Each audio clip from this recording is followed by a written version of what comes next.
성경 말씀은 사도행전 28장 23절에서 31절까지 말씀입니다. 신약 성경 238면 사도행전 28장 23절에서 31절까지 말씀입니다. 한 절씩 교독하시겠습니다. 그들이 날짜를 정하고 그가 유숙하는 집에 많이 오니 바울이 아침부터 저녁까지 강론하여 하나님의 나라를 증언하고 모세의 율법과 선지자들의 말을 가지고 예수에 대하여 권하더라. 서로 맞지 아니하여 흩어질 때에 바울이 한 말로 이르되 성령이 선지자 이사야를 통하여 너희 조상들에게 말씀하신 것이 옳도다.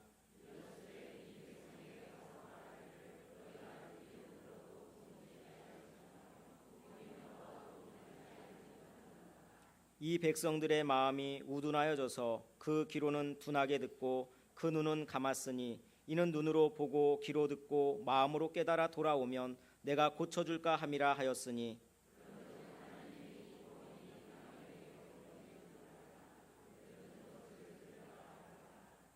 바울이 온 이태를 자기 셋집에 머물면서 자기에게 오는 사람을 다 영접하고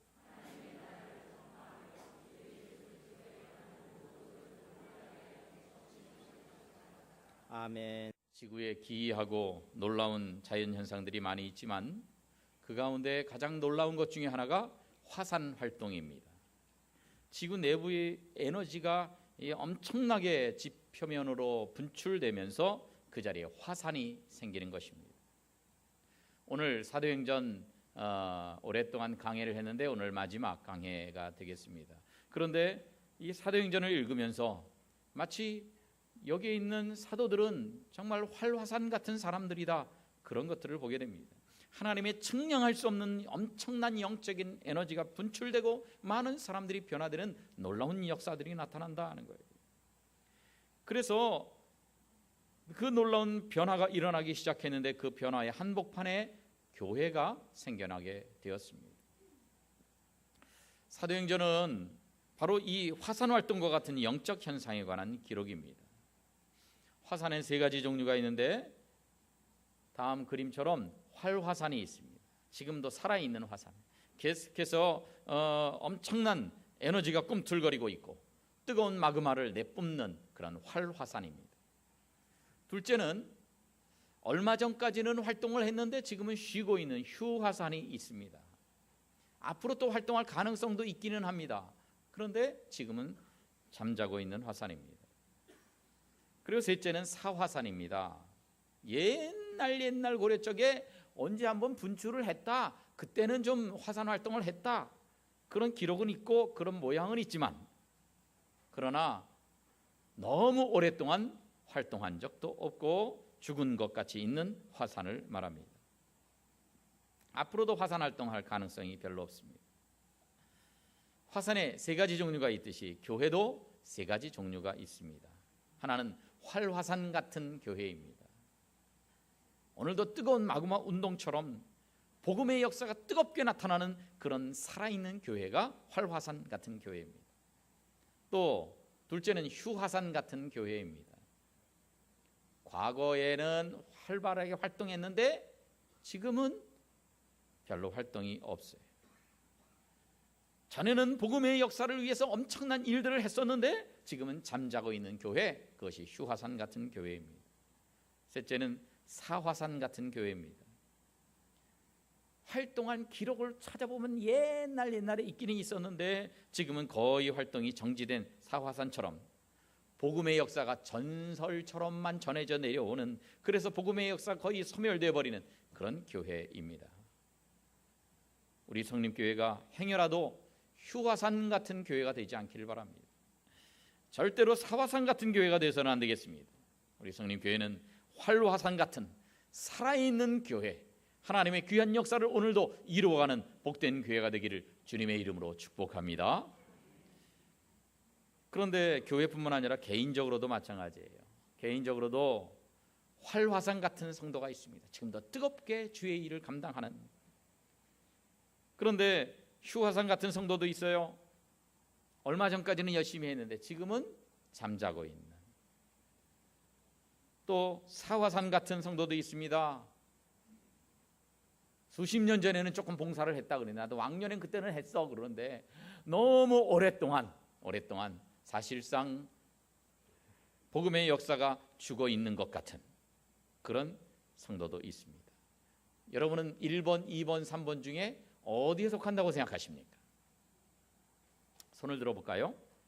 1번, 나는 개인적으로 내가 지금도 살아있는 활화산 같은 성도다. 그렇게 생각하는 분은 힘차게 오른쪽 엄지 발가락을 까딱까딱 해보세요. 내가 2번이라고 생각하는 분이 있으면 발가락을 까딱까딱 해봐요. 3번이라고 생각하는 분은 없겠죠. 있어서는 안 되겠죠. 그런데 이 바울은요, 너무너무 힘든 환경이 있음에도 불구하고 타오르는 활화산처럼 절대 주눅들지 않고 계속해서 복음을 힘차게 증거하고 있습니다. 어떻게 우리도 바울처럼 이렇게 활화산 같은 그런 전도자가 될 수 있겠습니까? 첫째, 내게 없는 것보다 남아 있는 것을 사용해야 합니다. 따라합시다. 없는 것보다 남아 있는 것을 사용하라. 그런데 우리는 자꾸 안 그래요. 없는 것만 생각합니다. 그게 문제예요. 있는 걸 봐야 되는데 없는 것만 본단 말이에요. 오늘 23절 말씀 보니까 그가 유숙하는 집에 많이 오니. 그러니 바울 사도가 열심히 증거합니다. 그런데 바울 사도는 없는 게 많습니다. 지금 가택연금 상태입니다. 그러니까 자유가 없어요. 그 연금대에 있는 그 집도요, 자기 집이 아니라 새 집입니다. 재산도 없습니다. 사도 바울은 건강하지도 못했습니다. 이 불치병, 사탄의 가시 같은 게 계속 자기를 찌르고 있었어요. 건강치 않았어요. 사도 바울은 얼마든지 포기할 수 있었을 겁니다. 하나님, 나 이거 뭐 재산도 없고 자유도 없고 뭐 건강도 없고 난 못합니다. 얼마든지 핑계댈 수 있었습니다. 그런데 바울 사도는요, 자기가 없는 것을 생각하고 있는 것이 아니라 자기에게 남아 있는 것을 활용한 사람이었습니다. 가택연금이 돼도 어떻게 하나님이 이를 역사할 수 있을까? 그걸 생각해냅니다. 그래서 그 기간 동안 이 서신서를 많이 썼어요. 옥중서신도 쓰고. 여러분, 주님은 이렇게 있는 것을 활용하시는 분이에요. 벳세다 들녘에서 예수님이 5,000명을 먹이시고 장정만 남녀노소 해가지고 2만 명을 먹이실 때에 그때에 어떻게 먹이셨습니까? 어떻게 먹이셨어요? 뭘 가지고 먹이셨어요? 네. 누가 이기나 끝까지 해볼까요? 뭘 가지고 먹이셨어요? 네, 보리떡 5개와 물고기 2마리로 먹이셨어요. 예수님 그거 없이도 가능해요. 하늘에서 만나가 비처럼 쏟아지라 할 수도 있었습니다. 그러나 그렇게 하시지 않았습니다. 그들이 가지고 있는 것을 활용해서 많은 사람들을 먹이는 기적을 일으키셨습니다. 주님은 이렇게 항상 있는 것을 활용하시는 분이에요. 모세가요, 왕궁에 있다가 살인을 저지르고 도망갔습니다. 미디안 광야에 가가지고요, 거기서 40년 동안 있는 동안 이제 80노인이 돼버리고 말았습니다. 아무런 꿈도 희망도 열정도 없어져 버렸습니다. 쭈그러져서 그냥 가만히 있는 사람, 미래에 아무런 꿈도 없는 사람, 그 사람에게 나타나셨습니다. 그래서 내 백성을 출애굽시켜라. 아우, 난 못합니다. 너 네 손에 있는 게 뭐냐? 지팡이입니다. 그랬더니 하나님이 그 지팡이 가지고 뱀이 되기도 하시고, 그 지팡이 가지고 나중에 홍해도 가르게 하시고, 반석을 쳐서 물이 나오기도 하셨어요. 하나님이 하늘에서 금지팡이나 은지팡이를 뚝 떨어뜨려 가지고 그걸로 기적을 행하신 게 아니라는 거예요. 그가 40년 동안 계속 들고 다녔는지 뭐 몇 년 동안 들고 다녔는지 모르지만 평소에 가지고 있었던 그 지팡이를 가지고 하나님이 활용하셔서 놀라운 기적의 도구가 되게 하셨다는 겁니다. 마태는 세무서원이었습니다. 예수님 만난 다음에 그걸 관뒀습니다. 그리고 있는 돈 다 나눠줘 버렸습니다. 그런데 그에게 유일하게 남은 것이 펜대입니다. 그런데 마태는 그 필기도구를 사용해서 마태복음을 기록을 하게 됩니다. 우리에게 남아있는 것 가지고 하나님이 사용하게 하셔서 놀라운 일들을 이루시는 분입니다. 여러분, 여러분에게 없는 것은 무엇입니까? 나 이거 없어, 저거 없어, 나 재산도 없고 힘도 없고 백도 없고. 그러나 여러분, 우리는 없는 것보다 훨씬 가진 것이 많다고 하는 사실을 기억해야 됩니다. 없는 것 때문에 내가 있는 것을 못 보고 불평해서는 안 됩니다. 나 없으니까 못하겠다고 주저앉아 있어서는 안 됩니다. 여러분들이 가진 것들을 활용하십시오. 남아 있는 것들을 활용하십시오. 그때에 놀라운 일들이 일어나고 놀라운 기적들이 여러분을 통해서 일어나게 될 줄로 믿으시기를 바랍니다. 두 번째, 거부하는 사람보다는 받아들이는 사람에게 집중해야 됩니다. 오늘 보면 24절 말씀을 보니까 바울이 복음을 전하는데 그 말을 믿는 사람도 있고 믿지 아니하는 사람도 있었다. 여러분, 우리가 복음 전할 때 다 믿을 거라고, 다 받아들일 거라고 생각하지 마세요. 안 받아들이는 사람들 있습니다. 그러나 그것 때문에 낙심하면 안 돼요. 왜냐하면 받아들일 사람도 있기 때문에 그렇습니다. 그래서 아이고, 내 전도했는데 안 됐으니까 나 관둘래? 아닙니다. 우리 인생살이에서 한 길이 막혔다고 해서 인생이 다 막힌 것은 아니라는 것을 우리는 잊지 말아야 돼요. 따라합시다. 한 길이 막혔다고 인생이 다 막힌 것은 아니다. 그런데 이렇게 생각하는 사람들이 있어요.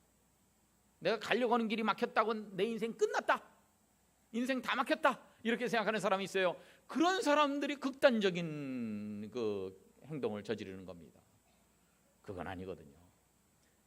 바울은 유대인들에게 복음을 전하려고 애를 썼습니다. 로마에서도. 그런데 받아들이진 않아요, 유대인들이. 그랬더니 28절에서 어떻게 합니까? 그런즉 하나님의 이 구원이 이방인에게로 보내어진 줄 알아. 하나님께서는 어떻게 하십니까? 유대인들에게 전도할 문이 막히자 주님은 이방인들에게 문을 열어주셨습니다.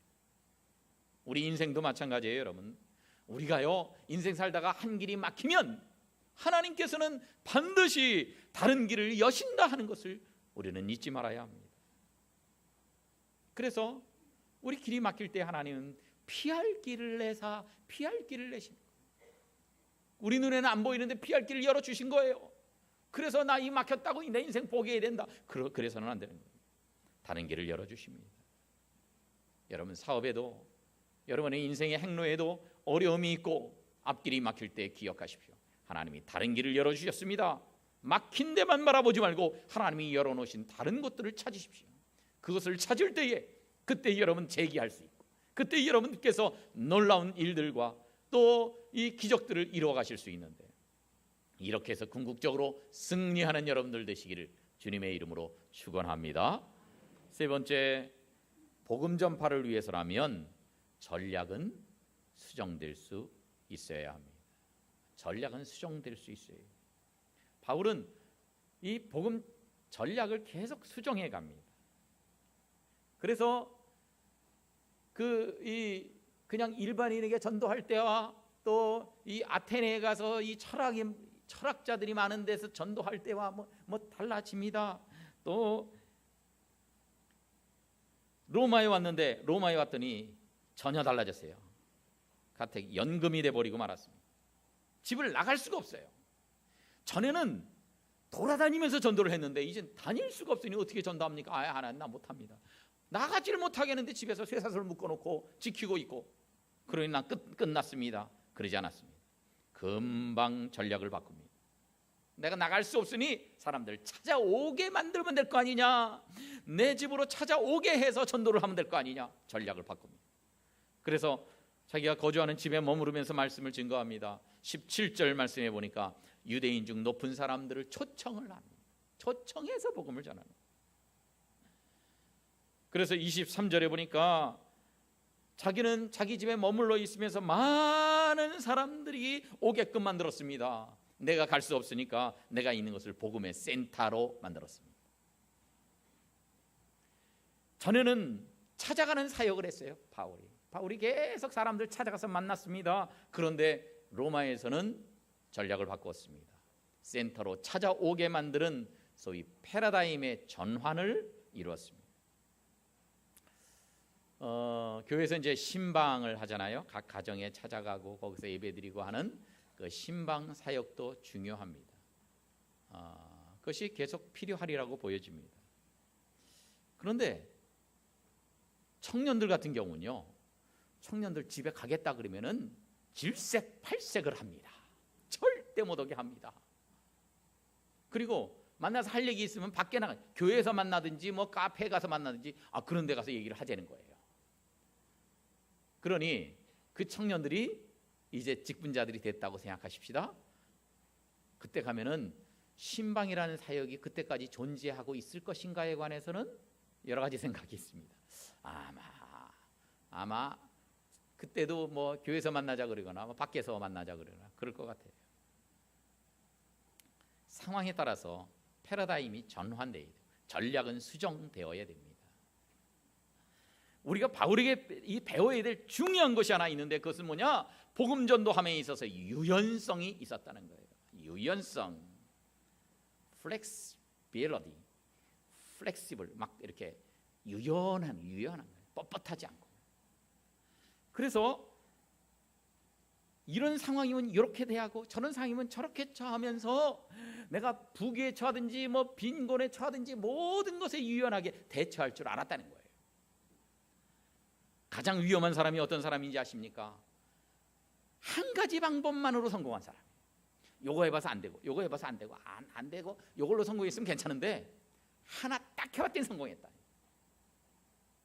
그 사람은요, 그거밖에 몰라요. 이것만이 유일한 길이라고 생각합니다. 죽을 때까지 그 방법만 고집합니다. 이게 진짜고 나머지는 다 가짜라고 생각합니다. 심각한 사람. 사회는 급변하고 있는데 농경시대 방법으로 그대로 해가지고는 망하는 거예요. 열린 마음이 있어야 돼요. 어떤 일을 하든지 서울에서 맞을 때가 있고 농촌에서 맞을 때가 또 달라요. 방법이 달라져요. 젊은 사람들과 연세 높은 분들과 접근 방법이 달라져야 돼요. 그래서 복음 증거는 목적이 바뀌지 않는다면 전략은 언제든지 바꿀 수 있는 유연성을 가지고 있어요. 교회의 다양성도 이해해야 됩니다. 그래서 우리가 쉽게 굳어지면 이것만이 옳다, 딴 건 절대 안 된다, 그러지만 사도 바울은요 늘 방법과 전략을 바꾸어 나갔습니다. 아무쪼록 우리가 교회에서 사역할 때도 모든 사람들, 다양한 사람들에 대해서 다양한 방법을 가지고 다양성을 인정하고 유연하게 주의 일을 하는 여러분 되시기를 주님의 이름으로 축원합니다. 또 한 가지 사도 바울의 새로운 패러다임은요, 자기 집에 앉아서 서신서를 쓴 겁니다. 신약 성경의 대부분이 바울 사도가 쓴 서신 아닙니까? 전에는 돌아다니면서 만나는 사람에게 직접 가서 전도를 했어요. 말씀 전했어요. 그런데 이제는 나갈 수가 없으니까 자기 집에 앉아서 서신서를 많이 쓴 겁니다. 그런데 이게 답답한 측면도 있겠지만요, 이게 또 장점이 있는 거예요. 여러분, 가가지고 복음을 전했어요. 여기 5명 있었어요. 5명만 복음 들었습니다.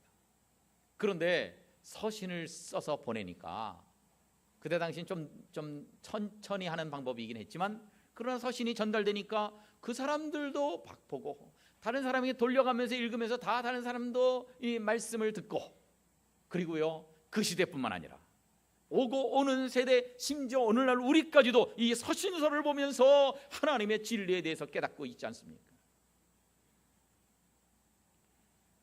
그래서 바울이 지금 21세기에 사역을 하고 있다면 반드시 인터넷을 많이 활용을 했을 것 같아요. 인터넷이 전 세계를 다 이렇게 연결해 놓고 있지 않습니까? 인터넷을 통해서 전도하는 거, 그때는 서신이라는 방법밖에 없었지만 지금 같으면 인터넷을 활용해서 전도를 했을 것 같아요.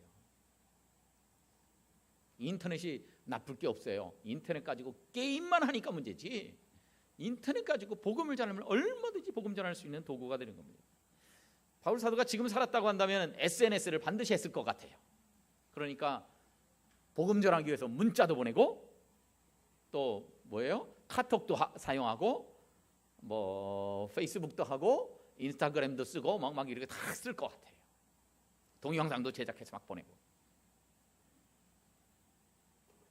여러분, 교회는 항상 그 시대 최첨단 매체를 수용했습니다. 그것을 복음의 도구로 사용했습니다.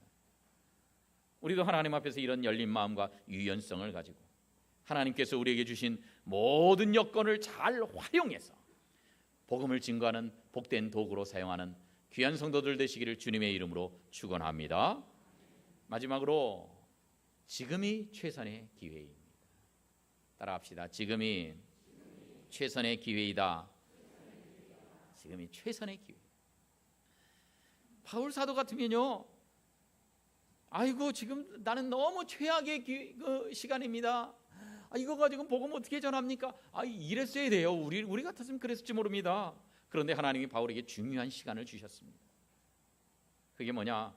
오늘 본문 30절에 의하면 바울이 이 셋집에 머문 시간이 모두 몇 년이었어요? 2년 동안이에요. 2년 동안. 만 2년 동안을 이 셋집에 자택 연금된 상태에 있었습니다. 그런데 학자들에 의하면 그 가택 연금된 상태가 주후 60년부터 62년이라 그래요. 그리고 그 후에는 어떻게 됐냐? 바울이 일시적으로 석방이 됐습니다. 그래서 62년경 석방이 됐습니다. 그래서 다시 체포될 때까지 약 4년 동안 그 최후의 전도 여행을 다닙니다. 그레데, 에베소, 밀레도, 마게도냐, 고린도 지방을 여행하면서 교회들을 바르게 세우고 흔들리는 교회들을 굳게 하다가 AD 66년경 다시 체포가 되어서 주 67년 6월에 순교한 것으로 보고 있습니다. 그런데 학자들이 말하기를 바울이 연금되기 훨씬 이전부터 1차, 2차, 3차 전도 여행을까지 포함하고 죽을 때까지 포함해서 그 기간 동안에 가장 전도의 열매가 컸던 때가 언제냐? 로마에서 가택 연금되었던 2년의 기간이 가장 전도 열매가 많았었다는 겁니다. 이 가택 연금된 상태에서 기록한 책 가운데 하나가 빌립보서입니다. 빌립보서 4장 22절에서 이런 말씀이 있어요. 다 같이 읽어볼까요? 시작. 모든 성도들이 너희에게 문안하되.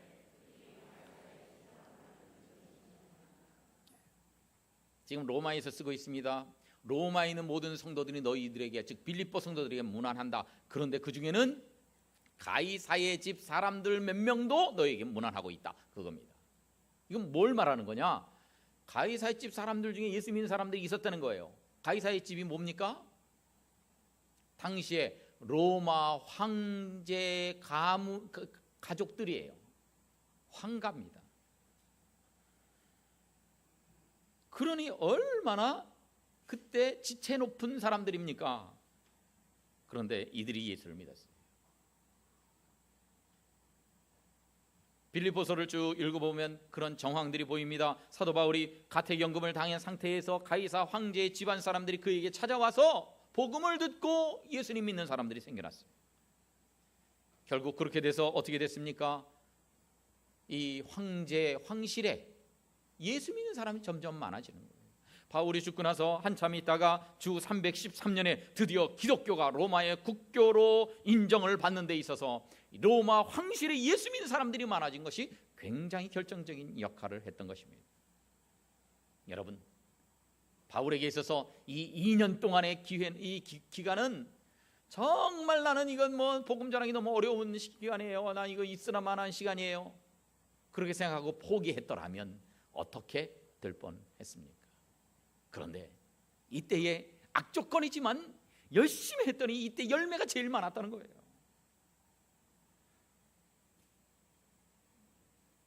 사랑하는 성도 여러분, 일반적으로 보면 복음 전도에서 가장 환경이 안 좋았는데 그때 열매가 많았어요. 지금 우리도 마찬가지입니다. 우리가요, 나 전도하는데 여러 가지 상황이 안 좋아. 내 건강도 안 좋고 우리 집안 상황도 안 좋고 그 전도 대상자의 상황도 안 좋고 우리 이 사회 분위기도 안 좋고 지금은 안 좋아. 그리고 포기할 수 있습니다. 바울 사도도 안 좋았어요, 환경이. 이렇게 안 좋은 시기일지 모르지만 하나님이 함께 하시면 이때가 전도에 큰 열매를 맺을 기회가 될 줄로 믿으시길 바랍니다. 우리 사업도 그래요. 직장도 그래요. 지금 여러 가지로 쉽지 않습니다. 어렵습니다. 어렵지만 이 어려운 때가 그냥 포기하고 말아야 될 때인가? 어려울 때 기도하고 잘 길을 찾아서 블루 오션을 찾아내면 이때가 우리가 도약할 수 있는 기회가 될지도 몰라요. 왜냐하면 어려운 건 다 똑같이 어려운 거거든요. 나만 어렵고 딴 사람 다 쉬운 게 아니기 때문에 똑같이 어렵기 때문에 내가 여기서 길을 잘 찾으면 훨씬 더 도약할 수 있다는 거예요. 힘든 세상을 살아가고 있는 여러분, 어려움 가운데 처해 있는 여러분, 사업도 어렵고 직장도 어렵고 가정도 어렵고 전부 다 어려운 가운데 고통받고 있는 여러분, 힘내시기 바랍니다. 어렵고 힘든 지금이 여러분의 인생에 있어서 가장 엄청난 성공을 잉태하는 기간이 될 수도 있습니다. 먼 후일 바로 그때, 지금 이때 포기하지 않았기 때문에 놀라운 이런 기적들을 일으킬 수 있었다고, 이 귀한 열매들을 맺을 수 있었다고 그렇게 사람들에게 이야기할 날이 오지 않겠습니까? 그래서 지금은 최악의 기회가 아닙니다. 지금은 최선의 기회입니다. 따라합시다. 지금이 최선의 기회입니다. 나 지금 안 좋으니까 나중에 할래. 그런 사람은 백날 가도 나중에 하다가 아무것도 못해요.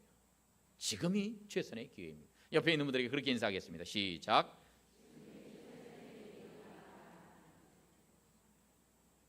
지금 이 순간을 포기하지 않고 잘 활용해서 정말로 놀라운 기회로 삼으시는 복된 성도들 되시기를 주님의 이름으로 축복합니다. 사도행전이라는 말, 이 제목 자체가 말해주네요. 사도들이 돌아다니면서 복음을 전한 그 놀라운 사역의 현장을 기록한 책입니다. 그래서 사도행전 전반부가 베드로를 중심으로 한 사역의 기록이라고 한다면 후반부는 사도 바울을 중심으로 한 사역의 기록입니다. 그 모든 기록이 오늘 31절에서 맞춰지고 있습니다. 같이 읽어보겠습니다. 시작. 하나님의 나라를 전파하며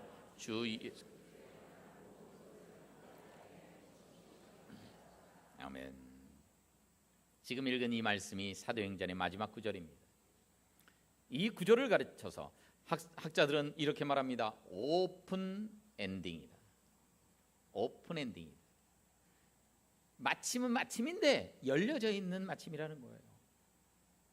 우리가 이 말씀을 지금 막 읽었는데 읽으면서도 성경의 다른 책과는 조금 다른 느낌을 받고 있지 않습니까? 이렇게 하여서 모세가 120세가 되어서 죽었더라 이렇게 끝나는 게 아니더라는 거예요.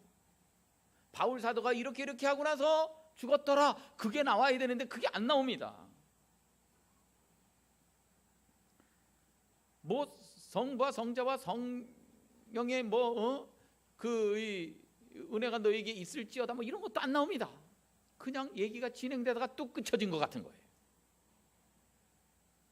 이것은 무엇을 의미합니까? 사도 바울의 죽음으로 사도행전이 끝난 것이 아니라는 것을 의미하는 거예요. 어떤 종결 문장도 없습니다. 사실 사도 바울의 사역도 끝난 것이 아닙니다. 사도 바울이 언제 죽었는지도 성경은 말해주지 않고 있습니다. 이것은 의도가 있는 거예요. 신약성경의 유일한 역사적인 사도행전은 사도행전 28장으로서 끝난 것으로 우리는 읽었지만, 그러나 28장으로 끝나는 것이 아니라는 겁니다. 사도 바울 이후에 우리가 이어서 사도행전 29장을 계속 써가야 한다고 하는 것을 의미하는 것입니다. 여러분, 교회 위기는 언제 찾아옵니까? 교회 위기는 교회가 환난당했을 때, 교회가 핍박당했을 때 찾아오는 것이 아닙니다. 교회의 위기는 교회가 사명을 잃어버릴 때에 진정으로 우리에게 찾아오는 것입니다. 사도 바울은 죄수의 몸이었지만 복음 전하는 사명을 절대 포기하지 않았습니다. 사도 바울의 위대성이 바로 그거예요. 어떤 상황이 있어도 자기의 사명을 잃어버리지 않았다는 거예요. 여러분, 이 시대에 진정으로 위대한 교회는 어떤 교회입니까? 예배당을 훌륭하게 지은 교회가 위대한 교회가 아닙니다. 수천 명, 수만 명이 모여야 위대한 교회가 아닙니다. 진정 위대한 교회는 하나님께서 오늘 우리에게 주신 복음의 사명을 잊지 않고 그 사명을 이루기 위해서 목숨을 거는 교회, 그 교회가 위대한 교회예요. 우리 교회가 하나님께서 인정하시는 위대한 교회가 되어야 하지 않겠습니까? 오늘 내게 주어진 삶이 쉽지 않다 할지라도, 바울과 같이 어려운 상황이라 할지라도, 이 악조건 속에서 성령의 이끌림을 받아서 복음 전도에 최선을 다하게 될 때 우리 교회는 하나님께서 인정하시는 위대한 교회가 될 수 있고, 우리 개인은 하나님께서 인정하시는 위대한 성도가 될 수 있을 것입니다. 사도행전 강해를 지난 2011년 11월 9일 날 시작을 했어요. 그래서 오늘까지 한 6년 동안, 그 전에 요나서 강해하다가 사도행전 강해 한 6년 만에 오늘로 끝을 맺습니다. 저는 오늘 여러분과 함께 사도행전 강해를 마치면서 이런 말을 나누고 싶습니다. 비록 사도행전 강해는 여기서 끝이 났지만 사도행전은 끝나지 않았다. 함께 읽어볼까요? 시작. 비록 사도행전 강해는 여기서 끝이 났지만 사도행전은 끝나지 않았다. 그렇습니다. 하나님은 오늘도 우리 교회를 통해서, 그리고 여러분을 통해서 사도행전을 계속 써 나가기를 원하십니다. 그리고 사도행전을 계속 써나갈 오늘의 사도 바울을 찾고 계십니다. 오늘의 누가를 찾고 계시고, 오늘의 디모데를 찾고 계시고, 오늘의 아굴라와 브리스길라를 찾고 계십니다. 오늘의 오네시모를 찾고 계십니다. 우리 시대의 사도행전은 이제 우리가 써 내려가야 할 차례입니다. 우리는 사도행전 29장의 주인공들이 되어야 됩니다. 우리가 사도행전을 보면서 이 사도들의 놀라운 이 활화산 같은 모습을 보면서 감동받고 도전받은 것처럼, 우리 후대들은 우리가 써내려가는 사도행전 29장의 놀라운 사역들을 바라보면서 감동받고 도전받을 수 있도록 그렇게 우리가 이 시대의 주인공이 되어야 하지 않겠습니까?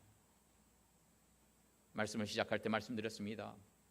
여러분은 활화산입니까? 휴화산입니까? 사화산입니까? 사화산 되지 마십시다. 휴화산으로 오래 있지 마십시다.